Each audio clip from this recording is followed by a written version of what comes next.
Hello friends, myself Kruti Fultaria and I am from RK University Ayurvedic College and Hospital। आज मैं द्राक्षारिष्ट के बारे में प्रेजेंट करने वाली हूँ। पहले हम देखेंगे श्लोका।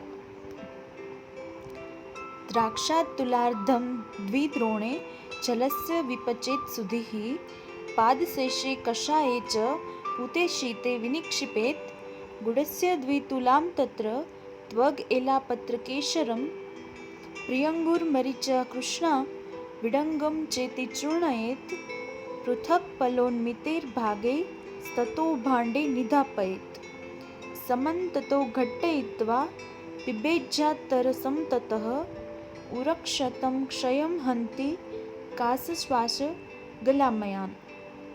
द्राक्षारिष्टाह्वयः प्रोक्तो बलकृन्मल शोधनः। इसका रेफरेंस है शारंगधर संहिता मध्यम खंड 10th चैप्टर 69 to 73 श्लोका। अब हम इसे डिटेल में देखेंगे। सबसे पहले आता है इंग्रेडिएंट्स। इसमें सबसे पहले है क्वाथ द्रव्य। उसमें है द्राक्षा हाफ तुला यानी 2.4 kg, वाटर फॉर डिकॉक्शन 2 द्रोण यानी 24 लीटर्स, उसे 1/4 तक रिड्यूस करना है यानी 6 लीटर बचेगा। फिर मधुर द्रव्य, उसमें लेना है गुड़ 2 तुला 9.6 kg। फिर संधान द्रव्य धातकी पुष्प, वो लेना है 1 पल।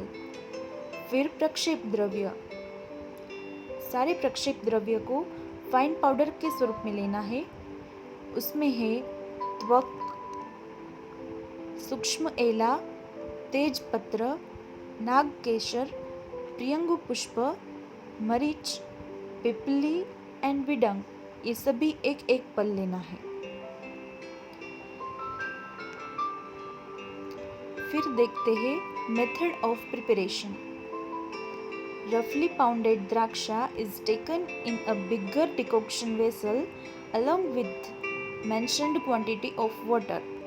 The vessel is placed over mild to moderate fire and the liquid is boiled and reduced to 1/4. सबसे पहले एक बड़े से पात्र में द्राक्षा लेनी है और उसके साथ इंग्रेडिएंट में बताया गया है उस हिसाब से पानी भी लेना है और उसे माइल्ड टू मॉडरेट फायर पर उबालना है जब तक कि 1/4 ना बचे। After the decoction cools down, the mentioned quantity of gur is added and stirred and completely dissolved. Then it is filtered. जब ये क्वाथ ठंडा हो जाए तब उसमें ऊपर दी गई क्वांटिटी में गुड़ ऐड करना है और उसे अच्छे से मिक्स करना है। जब वो पूरा घुल जाए तब उसे एक बार फिल्टर कर लेना है ताकि उसमें कोई अशुद्धि ना रहे।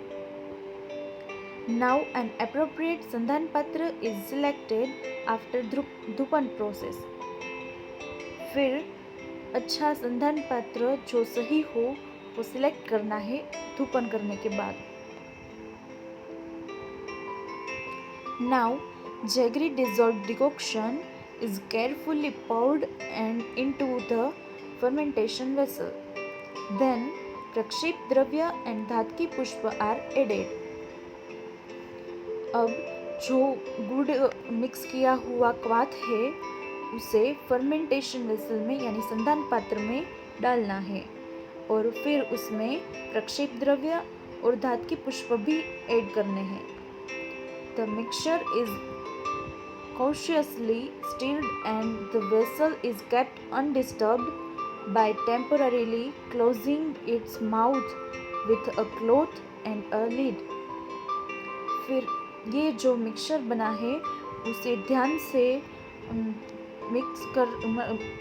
मिक्स करना है और उसे थोड़ी देर तक यानी टेम्पररीली क्लोज रखना है और अनडिस्टर्बली रखना है उसमें कोई खलेल ना आए। इसके लिए उसका मुंह कपड़े से बंद कर देना है। The fermentation is observed daily for 3 to 5 days. जो अभी ये फर्मेंटेशन है उसे 3 से 5 दिन तक डेली हमें ऑब्जर्व करना है कि ये अच्छे से हो रहा है या नहीं हो रहा है। Then the संधि बंधन of the vessel is done. It is left undisturbed for 25 to 30 days. उसका ऑब्जर्वेशन करने के बाद उसका संधि बंधन करना है और फिर उसे अनडिस्टर्बली 25 से 30 दिन तक रखना है। After confirming completion of the preparation is siphoned out. जब हमें पता लगे कि ये अब कंप्लीट हो चुका है तो उसे हमें निकाल लेना है। It is stored in airtight bigger plastic cans and checked for continued fermentation and the sediments in the liquids for a fortnight or 2. फिर हमें इसको बड़े एयरटाइट प्लास्टिक कैन में भर देना है, उसमें स्टोर करना है और आगे भी उसका फर्मेंटेशन करना है 15 दिन या 30 दिन तक।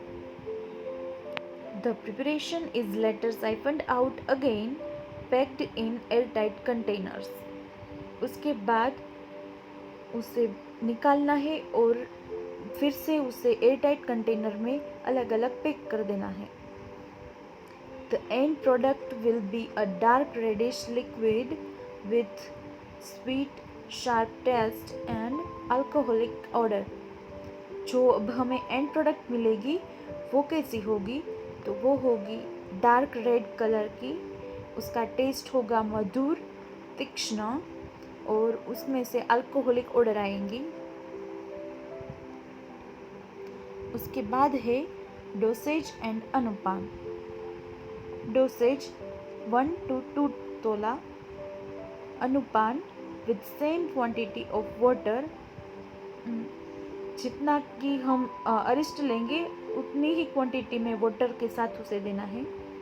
औसत सेवन काल after meal 3 to 4 times daily, खाना खाने के बाद देना है और 3 से 4 बार डेली देना है।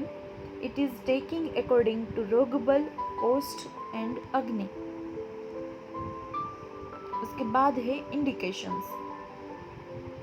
उस मेनली वो बलकारक यानी न्यूट्रिटिव और मलशोधक यानी माइल्ड लेक्सेटिव है। इसके अलावा भी उरक्षत, क्षय, कास, श्वास, गलरोग, इन सब में भी उसका यूज होता है। इसके बाद है आमयिक प्रयोग। राज्यक्षमा। By the use of Draksharishta, kapha and kas become less, rogbal is increased, Swarna Vasant मालती, च्यवनप्राश, सीतोपलादी चूर्ण etc. medicine gives good effect with द्राक्षा अरिस्ट in this disease. राज्यक्षमा में कफ और कास जैसे लक्षण हैं वो द्राक्षारिष्ट के यूज से कम हो जाते हैं और रोगी का बल भी बढ़ता है। इसके अलावा भी स्वर्ण वसंत मालती, च्यवनप्राश, सीतोपलादी चूर्ण, इन सब को द्राक्षारिष्ट के साथ देने से अच्छी इफेक्ट आती है। इन women after menstrual cycle or delivery, if the blood falls is increased and Karshya, aruchi like updrava are seen, then Praval Chandra Putti and Madhukadya Avleha with Daksha arrest are beneficial. स्त्रियों में menstrual cycle या फिर प्रसूति के बाद अगर रक्त का स्राव ज़्यादा बढ़ता है और उसमें कार्श्य, अरुचि जैसे उपद्रव भी दिखाई देते हैं तो फिर प्रवाल चंद्र पुटी एंड मधुकाद्य अवलेह को द्राक्षारिष्ट के साथ देने से बेनिफिशियल होता है। बाय एनी रीजन दौर्बल्य, गौरव, अरुचि एटसेट्रा उपद्रव इन शरीर are seen, then Draksharist is beneficial. अगर दौर्बल्य, गौरव, अरुचि ये सभी उपद्रव किसी भी हेतु से दिखाई देते हैं तो द्राक्षारिष्ट उसमें अच्छा रहता है। ये लास्ट में मैंने यहाँ पर कुछ इमेजेस दिए हैं जिसमें डाबर कंपनी का और बैद्यनाथ कंपनी का दिया गया है। इसके अलावा भी और भी बाज़ार में मिलते हैं, आप स्टोर से वो ले सकते हैं। Thank you.